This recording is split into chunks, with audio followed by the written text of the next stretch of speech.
Good evening, and welcome back to the N.A.R. Comic News Network, where revelation knowledge flows like a busted fire hydrant in July, and apostolic alignment is just a PayPal transfer away.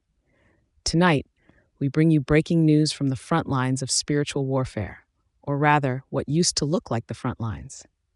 It turns out one of N.A.R.'s most beloved God's generals, whose face has adorned everything from warfare manuals to anointing oil starter kits, was never actually a general, or a soldier, or even in the Lord's army, depending on your theology.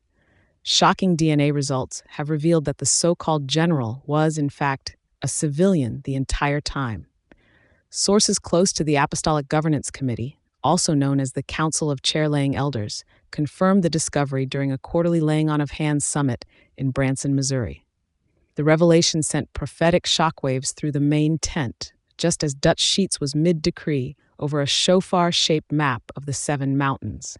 According to insider reports, the committee is now scrambling to scrub the civilian's face from thousands of pieces of merchandise, including books with titles like Boots on the Battlefield, Advanced Intercession for the Elect Elite, and the best-selling devotional Letters from the Front Lines, Even Though I've Never Been There.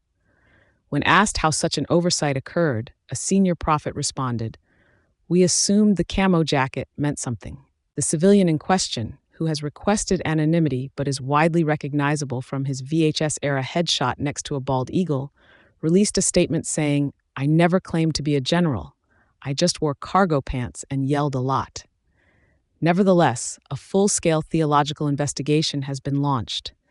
N.A.R. historians are currently combing through archived visions, dreams, and expired destiny cards to determine how this slip-up happened. One seer insists she warned of a great deception wearing Dockers in a dream back in 2009, but was ignored because it didn't rhyme or include the word mantle.